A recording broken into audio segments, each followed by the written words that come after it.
जय हिंद साथियों।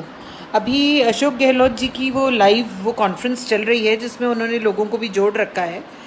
लेकिन जब हम चीज़ें देख रहे हैं तो एक तरफ तो जो सारे जो अधिकारी हैं वो जी हुजूरी में लगे हुए हैं, जी हुजूरी कर रहे हैं। अशोक गहलोत जी को सच्ची बात तो बताने की कोई कोशिश नहीं कर रहा है कि साहेब आप लोगों ने कोरोना प्रोटोकॉल तोड़ा है, आप ही लोग हैं जो गलतियां कर रहे हैं।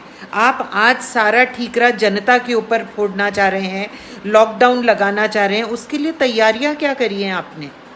क्या आपने जनता कैसे खाना खाएगी उस लॉकडाउन के पीरियड में? उनके पैसों का क्या होगा? जो वो अर्निंग्स कर रहे थे उनका क्या होगा? उसका कुछ सोचा है? सिर्फ बोलने मात्र से कुछ भी नहीं होता। तैयारियां क्या है? आज अजमेर का ही एक सीन है कि कोविड पेशेंट घंटों बाहर पड़ा रहा। आप लोग अपने आप को तो सुधारिए। पहले जो नेता हैं वो बड़ी बड़ी रैलीज कर रहे हैं, खुद बॉम्ब बन रहे हैं वहाँ जाकर के, खुद रैलीज करवा रहे हैं। जब वो रैलीज ख़त्म होती हैं तो कितने लोगों में कोरोना फैला ये आप लोगों ने देखा। वो ठीकरा आप लोग के ऊपर क्यों नहीं फूटता? फिर आप सरकार के पैसे से, हमारे टैक्स के पैसे से अपने एसी चलाते हैं, गाड़ियों में दिन भर घूमते हैं। उन चीज़ों पर आपने रोक लगाने की कोशिश करी। आप जनता के लिए अगर लॉकडाउन लगा रहे हैं तो क्या बिजली के बिल माफ़ करेंगे? क्या जनता के किराया माफ़ करेंगे? जो लोग किराए पर रहते हैं, किराए पर दुकानें चलाते हैं, जो दिहाड़ी मजदूर हैं, उनके लिए आपने क्या करा है? पहले ये बताइए कि उन लोगों को आप किस प्रकार से साथ देंगे। लॉकडाउन लगाना कोई भी इसका इलाज नहीं है। लॉकडाउन अगर लगाते हैं तो हर कमज़ोर तबका, हर मध्यम वर्गीय परिवार, उनके लिए आप क्या करेंगे वो करिए। घर घर राशन बंटवाइए, घर घर आप लोग सब्जियां बंटवाइए, लोगों को खाने का सामान पूरा दीजिए, लोगों के पैसे का ध्यान रखिए। जो अभिभावक हैं जो फीस के लिए मारे मारे फिर रहे हैं उनको उनके बच्चों की फ़ीस माफ़ करवाइए। ऐसे ही लॉकडाउन नहीं लगते। पहले भी आप लोगों ने लॉकडाउन लगाए थे, जनता आज तक त्राही त्राही कर रही है। जिन लोगों ने कर्जे ले रखे हैं, जिनकी लगातार किश्तें जाती है, उनके लिए सरकार क्या करेगी? आप लोग ये चीज़ें तो बताइए। आप लोग बोल रहे हैं कि सब कुछ जनता को करना है। ठीक है, मान रहे हैं कि आपने बोल दिया लॉकडाउन लगा लिया, 15 दिन तक अगर लॉकडाउन लग गया तो क्या गारंटी है कि उसके बाद में कोरोना नहीं फैलेगा, खत्म हो जाएगा? अगर ऐसी कोई गारंटी नहीं है तो जनता को बार बार लॉकडाउन में क्यों लगा रहे हैं? देखिए, आज अशोक गहलोत जी एक बहुत बड़ा सारा ड्रामा प्ले कर रहे हैं। लोगों से कहलवा रहे हैं कि लॉकडाउन लगाओ और उसी बेसिस पर लॉकडाउन लगाने की कोशिश करेंगे। लेकिन सच्चाई ये है, मैं मानती हूँ कोरोना भयावह स्थिति में है, लेकिन क्यों आया वो भयावह स्थिति में? क्योंकि सरकार अपना काम नहीं कर रही है। सरकार जब तक अपना काम नहीं करेगी, कोरोना का कोई भी कुछ भी नहीं निकलेगा। आप देखिए, आदरणीय मोदी जी हैं, बंगाल में जा रहे हैं।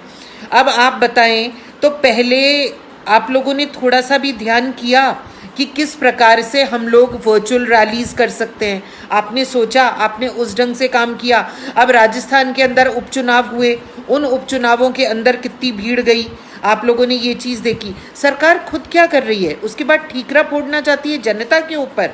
जनता तैयार नहीं है इन चीज़ों के लिए। आप जब तक जनता को पूरी तरह से साथ नहीं देंगे, क्योंकि जनता हर चीज़ जो खरीदती है उसमें आपको टैक्स देती है, तो ये आपका काम है कि लॉकडाउन पीरियड अगर आप लॉकडाउन लगाते हैं तो एक एक घर में खाने की व्यवस्था हो, बिजली के बिल माफ़ हों, उन लोगों को पैसा मिले। आप किसी भी प्रकार से बच्चों की फ़ीस माफ़ करवाइए। आपको बहुत सारे काम करने हैं सरकार, पहले वो काम करिए, फिर लॉकडाउन लगाइए। और अगर आप चाहते हैं कि लॉकडाउन कल से, आज से ही लग जाए, तो सबके घरों में राशन भिजवाइए। ये आपका काम है। पहले भी राशन में घोटाले हुए हैं। अजमेर में तो मैं जानती हूँ, अजमेर के अंदर कितने घोटाले हुए हैं, हम सब साक्षी हैं इस चीज़ के। ऐसे ही राजस्थान भर में हुए होंगे। आप लोगों ने 300 की चीज़ 900 में खरीदवाई है, ये सब चीज़ें हमें पता है। राशन में घोटाला हुआ था, जो लोगों को बांटा गया, कितने का कट्टा आता था और कितने में खरीदा गया, ये भी हमें पता है। आप लोग ऐसा काम मत करिए, जनता के ऊपर अब वो करिए। आप लोगों ने कितने पैसे अपनी जेबों में डाले हैं पिछले लॉकडाउन में, ये सबको पता है। कितना दान मिला है, उस दान का हिसाब आपने आज तक दिया? आप लोग कुछ भी ऐसा नहीं कर रहे हैं और लॉकडाउन की स्थिति आप जनता के ऊपर ढोलना चाह रहे हैं। जनता के ऊपर लॉकडाउन लगाएंगे, लेकिन खुद का क्या करेंगे? आप जो कोरोना प्रोटोकॉल फॉलो नहीं कर रहे हैं, आपके ऊपर कौन संज्ञान लेगा? आपके ऊपर वो ठीकरा कब फूटेगा? आपको उसकी सजा कब मिलेगी? ये चीज़ें ध्यान रखिए। सारी जनता से सबसे यही निवेदन है, कृपया जागिए, अपने हक के लिए खड़े होइए, लोगों को बताइए, आपस में चर्चा कीजिए, अपने हक की बात कीजिए। हाँ, हमें मास्क लगाना है, हमें दूरी रखनी है, हमें होम बाउंड रहना है, हमें सब कुछ करना है, लेकिन जो सरकार को करना है अब उस पर भी डिस्कशन होना चाहिए। अब हम लोग सब जने मिलकर के ये बात करें कि सरकार को क्या करना चाहिए। अब सरकार देखे, जनता देखे, और सरकार को अब आप लोग जिसको कहते हैं घेरे में लेना शुरू कीजिए। ये ऐसे ही एक दूसरे के लिए बातें करके हमारे ऊपर चीज़ें डाल नहीं सकते। अब हम सबको इकट्ठा होना होगा, बात करनी होगी और आगे बढ़ना होगा।